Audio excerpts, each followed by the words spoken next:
Hi, Robert here with Way2CPA on Delagify, and today I'm going to be talking about one of my favorite movies about accounting, In the Heights. Technically, it's not a movie yet. It's coming out very soon, but it was a musical and I can listen to the music before. So today I'm going to be talking about, more specifically, one of my favorite songs about accounting, which is $96,000 from In the Heights.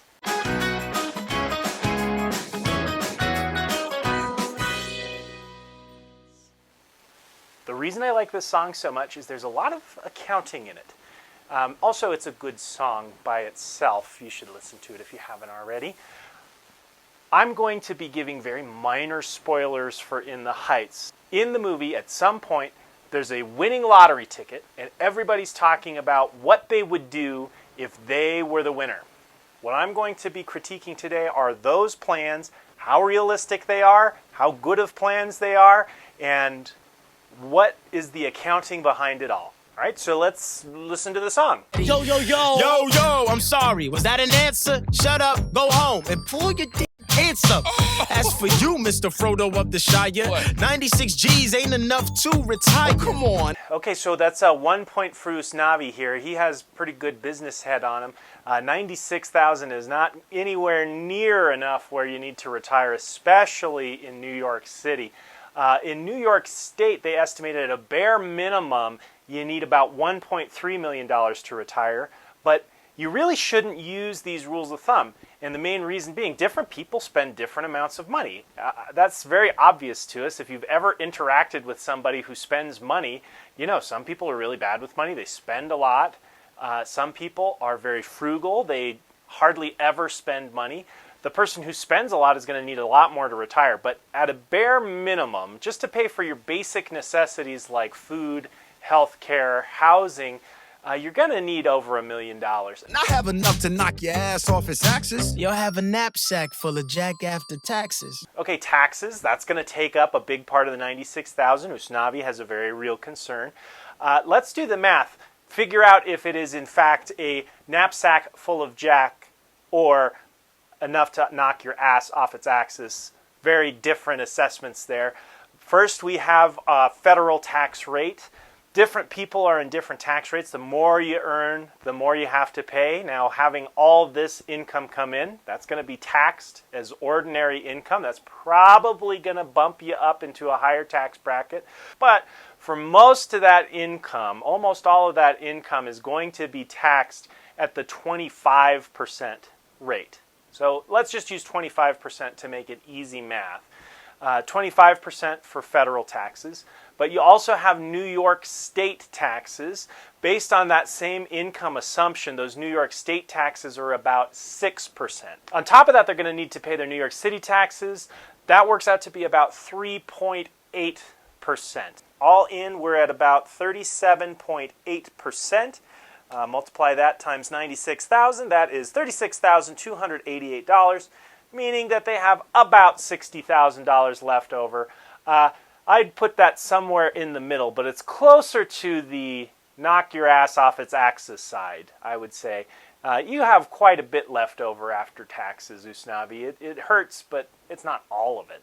No, I wouldn't bother going on no spending spree. I pick a business school and pay the entrance fee.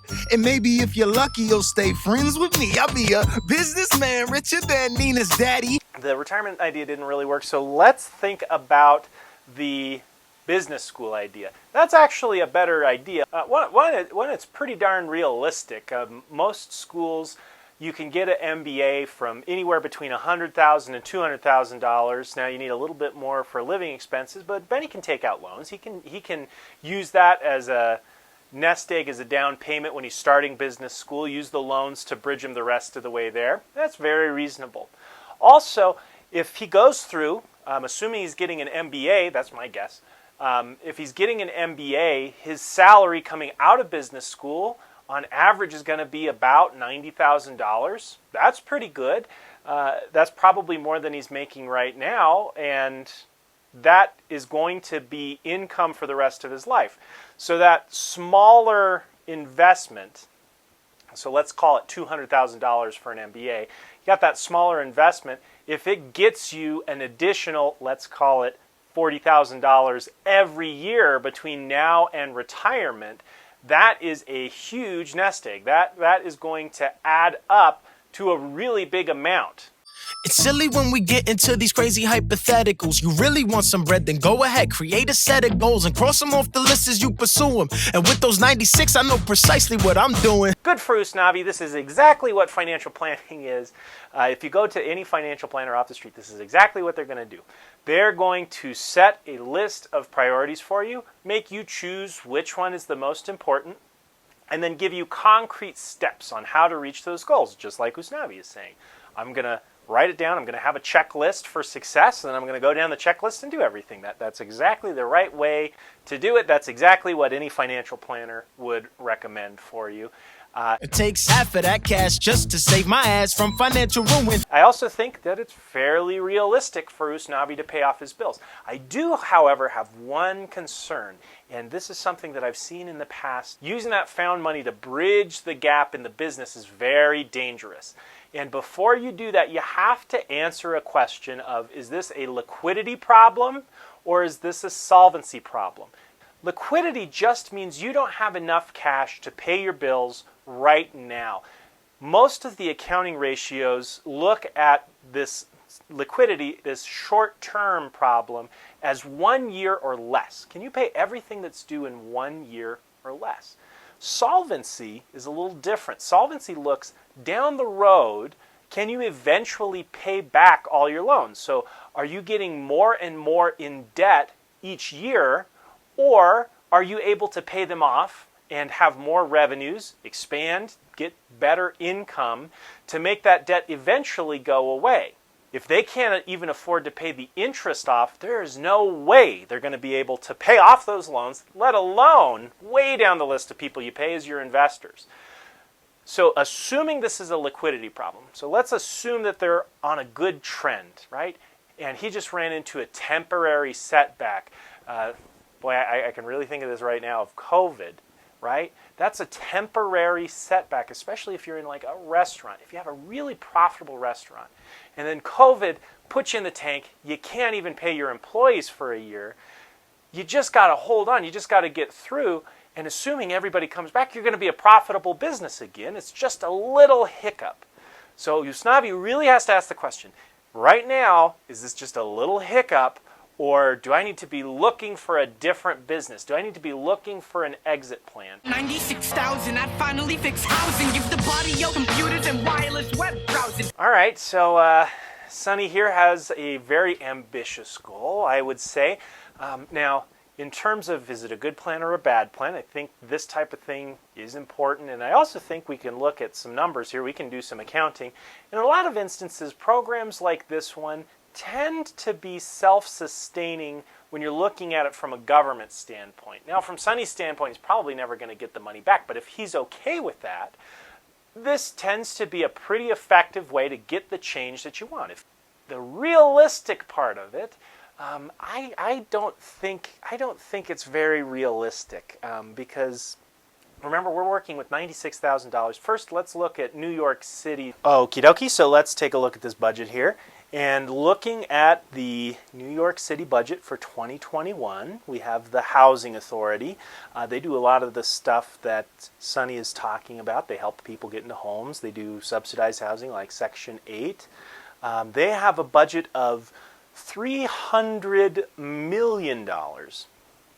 That's a lot of money. Oh, wait, there's another line item here. There's a second group called Housing Preservation and Development. They directly work with affordable housing. And let's see, their budget is $1.3 billion with a B. Now, if I know anything about which number is bigger, I'm going to go with the $1.3 billion over the $96,000. Okay, so Sonny's money is nice, but I don't think it's going to make a very big dent in New York's affordability problem.